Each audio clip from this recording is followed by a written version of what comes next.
Poštovani gledatelji, lijep pozdrav, Figo ovdje s vama, a danas vam ni manje ni više donosimo video recenziju nove Xbox One X konzole. Zadnjih mjesec dana radili smo sve na njoj, igrali igrice, streamali sadržaj, gledali filmove, pa čak i kuhali večero.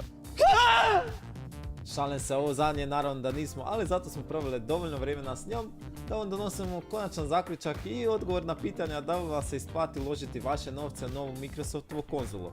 Zato ostanite s nama, a mi se bacamo na posao. Naravno, prvo na što ćemo obratiti pažnju sadržaj kutije. Nema tu previše iznenađenja, najveći dio kutije naravno da zauzimaju kontroler i sama konzola. I dok je kontroler u najmanju ruku identičan kao prošli model, konzola je doživjela zapravo neke vizualne preinake. Kako vidimo, sada se radi ovdje u kućištom obojenom u finom mat crnu boju, što konzola daje, rekli bismo, neki premium dizajn. Pa ako usporedimo sada One X sa prošlim One S modelom, vidimo da se ovdje radi i o manjem obujmu kojeg sada zauzima.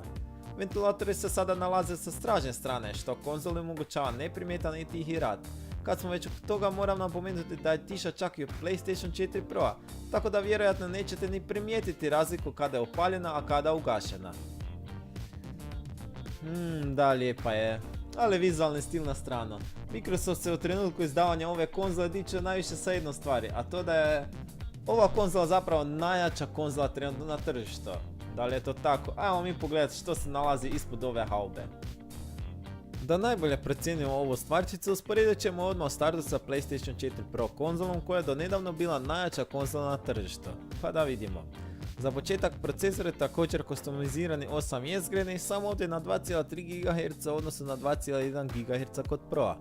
Grafička kombinacija je AMD-ov čip koji nam dostavlja 6 teraflopsa snage, što omogućuje igrama naravno da se vrte u pravoj 4K rezoluciji u 60 sličica u sekundi. PlayStation 4 Pro i tu malo zaostaje jer pruža 4,2 teraflopsa računalne snage. Memorija 12 GB GDDR5, od kojih 9 otpada na igre, a 3 je za sustav. Kod PlayStation 4 Pro to je 8, što znači da kod njega samo 5 otpada na igre, a 3 na sustav. Kako vidimo, to je ogromna razlika. Hard disk je isto kao i od PlayStation 4 Pro obični sa kapacitetom od 1 TB. I stižemo do cijene u kojoj je naravno Pro pobjednik. Stoji $100 manje, no pošto je Xbox One X jača konzola, ta cijena bi morala biti sasvim prihvatljiva za ono što nudi.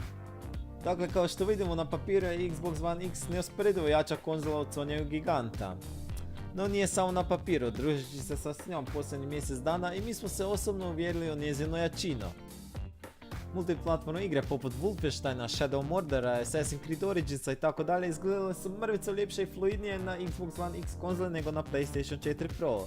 Snaga Xbox One X-a davala nam je i znatnije brza učitavanja, te koristan super sampling koji ubija takozvanu zubatu sliku, stari problem kod konzola. Ono što je možda i najvažnije, Xbox One X je konzola koja se fokusira na današnji fetiš kod gamera, a to je 4K igranje u 60 sličica u sekundi. Da, baby. No za početak ponovo ćemo se dotaknuti mi PlayStation 4 Pro, koji se još dan danas reklamira kao prava 4K konzola, samo što svi dobro znamo da i to nije baš istina. Naime, PlayStation 4 Pro kroz svoje skaliranje neke igre vuče do 4K rezolucije, no više manje tu govorimo o dinamičnom 4K, a ne pravom nativnom. S druge strane, Xbox One X već u samom startu donosi na primjer Forza Motorsport 7 koja se vrti u pravom nativnom 4K u 60 sličica u sekundi. Slična situacija je i sa Gears of War 4, samo što kod njega morate birati da li ćete igru igrati u pravom 4K sa 30 sličica u sekundi ili u Full HD-u sa fluidnijim 60 sličica u sekundi. Dakle, na vama je da li birate boost na performansama ili na ljepoti prikaza. Mi se uvijek rađe odlučimo na performanse. Važno je napomenuti da te igre nose podnaziv Xbox One X Enhanced igre. O čemu se zapravo tu radi? Radi se o tome da developeri nove igre direktno prilagođavaju za Xbox One X konzolu, te sa njima donose određeni boost kako za performanse, tako za grafički stil. No da ne bi samo stao na tome, Microsoft nas svakodnevno razveseljava i sa time što donosi taj Enhanced patch ne samo za aktualne, već i za stare igre, pa čak i za Xbox 360 naslove, pošto je opće poznato da Xbox One konzola podržava i igranje igara sa starije generacija. Knjižnica ovih igara sa enhance prefiksom puni se svakodnevno, pa je već i danas moguće pronaći par stotinjak naslova koji imaju određeni boost. I sad kad smo već odveć nahvalili snagu ove konzole, moramo preći na onu drugu jednako važniju stvar, a to je isplativost. Puno je faktora prisutno ovdje koje utječu na kupnju ovog novog Microsoftovog čuda. Za početak spomenut ćemo TV. Ako ne posjedujete 4K televizor sa pravim 10-bitnim HDR-om, moj savjet vam je da ne bacate novce na ovu konzolu. Jeste istina da običnim Full HD telkama igre izgledaju možda mrvicu ljepše i fluidnije, no pravu razliku primijetit ćete tek sa 4K televizorom, naravno i uz pravi 10-bitni HDR koji danas donosi život u neke igre. Idemo dalje. Ekskluzivni sadržaj i igre. Ako trenutno birate između kupovine ove konzole i PlayStation 4 Pro, izbor bi vrlo lagano mogao pasti na Sonyovo igračko, pošto je ona prebogata sa ekskluzivama. S druge strane možda mrvicu fluidniji gameplay i ljepši grafički stil kod nekih multiplatform igara, mislimo da neće biti dovoljan razlog da se Xbox One X izbori kao bolji izbor kupovine. Zatim dolazimo i do cijene. Trenutno je Xbox One X najjača konzola na tržištu, to je istina, ali je istina i taj da je najskuplja. Za polovinu ove cijene možete nabaviti One S varijantu koja raspolaže istim igračkim arsenalom kao One X. Naravno ne uz iste performanse i doživljaj. No važno je napomenuti ovdje jednu stvar, cijena jako je visoka. Rekli bismo da je ona prikladna, čak i super adekvatna za ovakav stroj. Naime, ako želite iste igre vrtiti na PC-u u identičnom prikazu, znači 60 sličica u sekundi, 4K rezolucija i tako dalje, nema šanse da to ostvarite na 500 eura vrijednoj kanti. To jednostavno nije moguće. Samo će vas grafička kartica koja to omogućava stajati oko 70% ove cijene.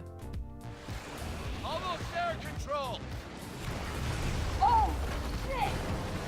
That's the convoy! Look out! Look out! More of those goddamn things! What the hell is even happening? Pa dragi gledatelji, ako još uvijek tražite odgovor na pitanje da li se vam isplati kupiti ovu novu Microsoftovu konzolu, možda je najbolje da remiziramo ovako.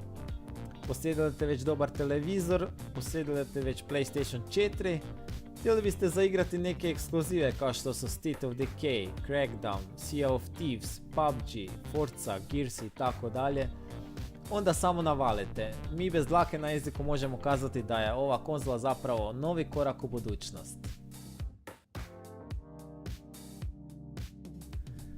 A vi dragi gledatelji, ako se vam je svidjela ova video recenzija, pretplatite se na naš YouTube kanal, pišite nam, mi ćemo se vam brzo javiti. Do sljedećeg susreta, uživajte nam i lijep pozdrav, čao!